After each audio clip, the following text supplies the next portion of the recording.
Olá pessoal da Opção Play, hoje a gente está aqui com o Superintendente de Planejamento da Secretaria Municipal de Planejamento Urbano e Habitação aqui de Goiânia, Henrique Alves. Henrique, seja bem-vindo primeiramente. Obrigado. E eu queria que a gente pudesse falar um pouco sobre o plano diretor, essas novas diretrizes que a gestão construiu aí ao longo do ano passado e vai ser encaminhada talvez na semana que vem ou com certeza em março para a Câmara apreciar o novo plano diretor. Exatamente, Parrod. Primeiro é um prazer estar aqui conversando com vocês no Opção Play e falando de um assunto que é tão caro e tão importante para o município de Goiânia, que é o plano diretor, talvez a principal norma do município, a norma que vai prever o desenvolvimento da cidade nesses próximos 10 anos.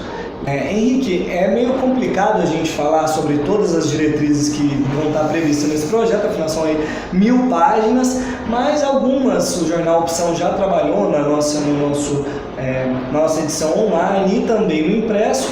Eu gostaria que você explicasse o que é esse novo modelo de estacionamento e com relação ao subsolo, não é? Agora, a partir de agora, se o plano for aprovado, não vai mais poder fazer o rebaixamento permanente do solo. E isso implica no número de vaga, no número de subsolos, correto? Exatamente.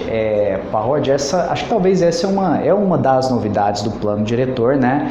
Que está inserida aí muito no contexto do eixo ambiental e do eixo de mobilidade também do município, né? E o que viria a ser isso, né? A proposta é uma restrição quanto ao rebaixamento do lençol freático na cidade, né?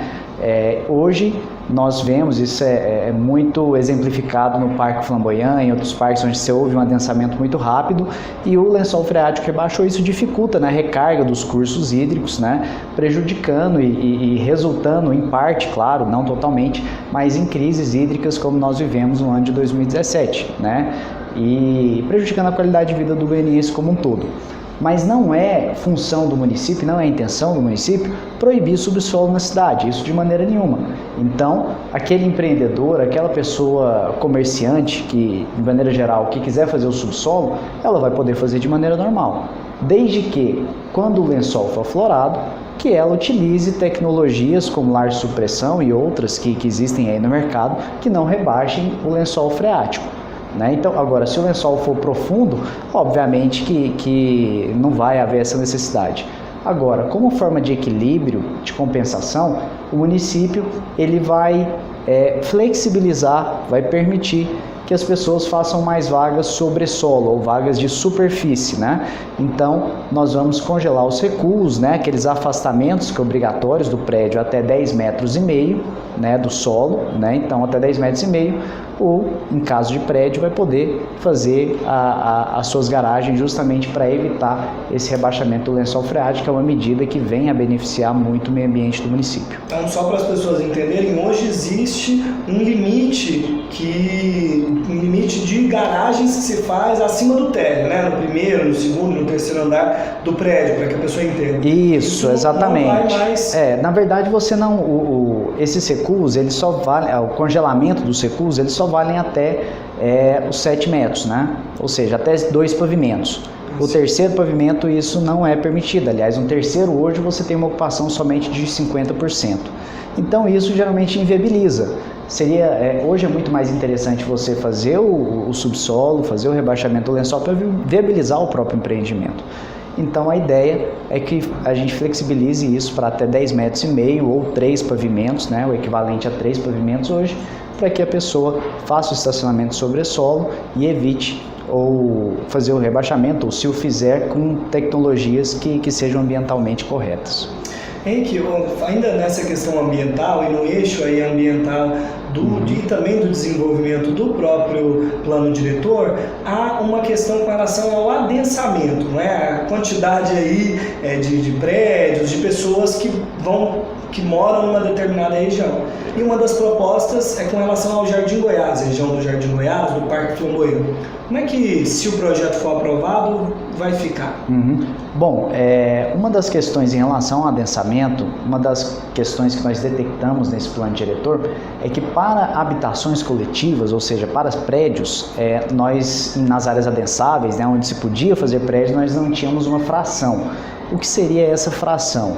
seria justamente, por exemplo, nós hoje estamos colocando em área densável uma fração de 1/15, ou seja, você divide, pega a área do terreno, a área total do terreno, divide por 15 e você vai ter a quantidade de unidades habitacionais que você vai poder edificar naquele prédio. Então você tem um limitador que não existe hoje, né? Não é um limitador de altura, mas um limitador de densidade habitacional, né? Que é uma maneira muito mais inteligente, né? Muito mais esperta de você tentar conter a saturação de uma determinada região. Até porque um prédio, não interessa se ele é um prédio de 10 andares e ele tem 4 apartamentos por andar, é claro que vai ter mais gente, muito mais adensamento que um prédio de 11 com um por andar, por exemplo. Exatamente, esse é o sentido, você controla a quantidade de pessoas, não a altura do edifício, né? E que realmente é o que dá impacto para o trânsito, é o que causa impacto na cidade. No Jardim Goiás especificamente, o município nessa fase de diagnóstico do plano avaliou toda a densidade habitacional de todos os bairros de Goiânia, né? Então nós dividimos população por quilômetro quadrado. Então cada bairro a gente achou tantos mil habitantes por quilômetro quadrado, para que nós identificássemos quais os bairros de Goiânia que estariam mais saturados, né? E aí, obviamente, tentar promover medidas para que isso fosse contido. Um deles foi justamente a região do Jardim Goiás. Então não seria só o Jardim Goiás, mas o Alto da Glória, por exemplo, ali também é um bairro uma questão muito séria, né? Nós tínhamos os maiores adensamentos por quilômetro quadrado justamente lá no Alto da Glória. E no Jardim Goiás também muito alto, um pouco mais diluído em virtude dos grandes equipamentos como o Parque Flamboyant e o Serra Dourada e assim sucessivamente. A medida que nós optamos foi justamente deixar o adensamento apenas naquelas quadras lindeiras, né, ou que fazem divisa com a Avenida Jamel Cecílio, Avenida 136, justamente em virtude da demanda, da alta demanda econômica que nós temos naquela região, né? Ali é um eixo de desenvolvimento. Isso, né? Agora, nas demais áreas, no Alto da Glória ou no Jardim Goiás ali, optou-se, né, a proposta pelo menos do município é que nós voltemos ao adensamento básico, né, um adensamento com até 11 metros de altura. Então isso significa que novos empreendimentos que já estão em construção, é claro, eles vão ser finalizados, mas não vai poder mais lançar mega empreendimentos, espigões, como são conhecidos. Isso, então caso essa proposta prospere lá na Câmara, né, a partir da publicação do plano diretor, aí não mais podem ser protocolados no município projetos que não se adequem, né, às novas regras naquela região. Henrique, a gente está falando de adensamento e uma questão muito importante também é a questão dos vazios urbanos. São aqueles grandes espaços dentro da cidade, não é? A gente tem aí prédio, escola, equipamentos públicos e aí de repente uma grande área vazia que não tem, que está aí 5, às vezes 10 anos sem nada construído. O que muda nesse novo plano diretor? Bom, o plano diretor ele já traz, desde 2007, alguns instrumentos do próprio Estatuto das Cidades e outros que são peculiares aqui da nossa cidade, do nosso município, de duas formas. Primeiro, incentivar a ocupação desses vazios, né? Esses vazios, eles promovem custo para o poder público, custo para o município, eles deixam de arrecadar, né, onde você poderia ter alguma atividade, seja comercial, residencial, gerando divisas, gerando emprego, gerando tributos para o município, e você tem uma área vazia que em muitas ocasiões pode formar um mato e trazer até problemas de saúde. Então a intenção do plano diretor é promover a ocupação desses vazios, né, que são geralmente áreas mais consolidadas do município. Então para isso tem um mecanismo que já existia, que está continuando com algumas adequações, que é o PDU, que a gente fala, né, o Projeto Diferenciado de Urbanização. Então, você permite que vazios com tamanho considerável, acima de 5.000 metros quadrados de área, possam ser ocupados ou adensados com atividades com um potencial construtivo maior. Ou seja, onde você tem adensamento básico, que você não poderia construir prédio, se você tem uma área de 10 mil metros quadrados, por exemplo, que é um vazio urbano, que não é aproveitado, através desse instrumento, claro que obedecido às determinadas condicionantes, ele vai poder fazer um prédio com uma densidade um pouco maior do que seria permitido, justamente para incentivar a ocupação desse vazio. Mas não no Jardim Goiás, por exemplo, na região do Jardim Goiás, por exemplo, né? Exatamente. Não, aí já é uma outra questão. Há regras dentro desse PDU, algumas regras, né? Já estabelece, no plano diretor a gente estabelece os locais onde isso poderá ser feito, não é em toda a cidade. E uma outra questão, que é um outro viés, já é a parte mais punitiva, né? Ou sanção, que é aquilo que se conhece como IPTU progressivo, né? Que já é estabelecido no Estatuto das Cidades, o município já adota, já fizemos várias notificações, inclusive, só que você tem que esperar, não é de uma hora para outra, você tem que notificar, aguardar 3 anos, porque a pessoa providencia a construção, para posteriormente você aumentar progressivamente o IPTU. Então, se aumenta 2% em um ano, mais 4% em outro, e assim sucessivamente, para que a pessoa seja compelida, né, ou facilitar a construção, que ela utilize adequadamente aquele imóvel. Então, isso continua no plano diretor, claro, com adequações e melhorias para melhor efetividade desses instrumentos.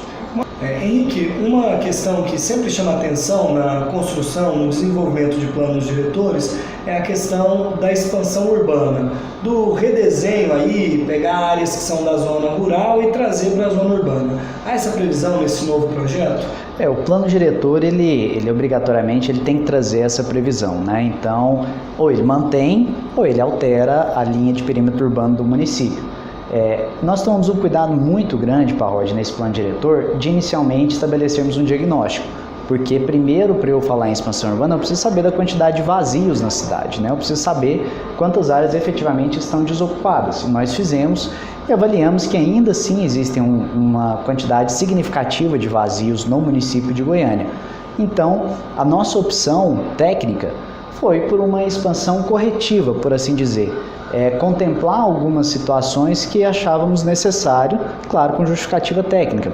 Por exemplo, nós tínhamos muitas situações em que eu tinha a linha do perímetro urbano passando, dividindo áreas. Então tinha uma mesma matrícula que estava metade na área rural, metade na área urbana. Então isso foi corrigido, né? Seria uma mesma área, metade dela... Isso, na rural, metade na urbana. Então isso foi corrigido. Outra questão, áreas de regularização e sítios de recreio que estavam na área rural e que foram bairros clandestinos e que o fato de estar na área rural impedia a regularização desses bairros. Então isso foi contemplado, como por exemplo, sítio de recreio Bandeirantes, Privé das Oliveiras, foram situações que entraram nesse critério. São lugares onde já há casas, as pessoas estão morando, habitados. E o que a prefeitura está fazendo é trazer as pessoas para dentro do município. Isso, regularizando essas pessoas, né? Isso já é uma situação, inclusive, consolidada. Nós temos uma outra situação, por exemplo, nós identificamos que tem uma região em Goiânia que socialmente é um pouco mais frágil, que é a região do Jardim do Cerrado. A gente tem uma quantidade de população muito grande habitando ali, não só no Jardim do Cerrado, como Vera Cruz e toda aquela região de Goiânia. E índices de desenvolvimento humano mais baixos que o restante da cidade. Então, sentimos a necessidade que precisaríamos criar mecanismo de geração de emprego e renda naquela região, de melhoria. Então, nós estabelecemos o que a gente chamou de uma área de desenvolvimento urbano planejado, que é aquela região entre o Cerrado e o Vera Cruz, aquela região ali no saída para Trindade, né? Que o Cerrado ele ficava quase que uma área descontínua do município, né? Aquela região ali entre o Cerrado e o restante da cidade, ela era rural. E nós decidimos estabelecer um polo de desenvolvimento regional naquela região, né? E aí as regras, obviamente, com lei específica nós vamos criar. Então são determinadas situações pontuais que nós entendemos que era necessário você estabelecer uma expansão pontual e corretiva, mas não uma expansão por eventual necessidade de mais áreas do município para habitação do município de Goiânia. Bom, Henrique, e aí esse plano diretor deve chegar na semana que vem ou no mês que vem na Câmara, em março. Isso. E aí, como é que vai funcionar o trâmite? Só para que o leitor, a pessoa que esteja nos vendo também, entenda como funciona para passar a vigorar essas regras. Sim. Primeiramente, o município vai protocolar o projeto na Câmara, né? Na Câmara, após lido em plenário, ele deve ser encaminhado para a comissão mista da Câmara, né, que tem algumas atribuições específicas, dentre elas a análise do plano diretor. Ele deve passar pela CCJ também, né, Comissão de Constituição e Justiça. A Câmara, imagino eu, e claro, deve fazer novas audiências, né, para discutir com a sociedade, mais ainda o plano diretor, e finalmente vai a plenário para que os vereadores então possam deliberar sobre o plano e volta para que o prefeito sancione ou vete integralmente ou parcialmente o projeto. Mas a nossa intenção é, como você mesmo disse, encaminhar até mês que vem para a Câmara, e aí a Câmara vai ter o tempo que julgar necessário para fazer a análise do plano diretor de Goiânia. Não há um prazo para aprovar, né? Não há. Henrique, muito obrigado pela sua visita ao jornal, muito sucesso na secretaria, tá bom? Eu que agradeço, Parrod, estou sempre à disposição para conversar com todos aqui no Jornal da Opção e contem comigo lá na secretaria e que possamos estabelecer um plano diretor que seja, acima de qualquer outra coisa, traga qualidade de vida para o cidadão goianiense, que seja uma lei de qualidade e que a gente observe os resultados disso nos próximos 10 anos. Obrigado, Henrique. Tchau, pessoal.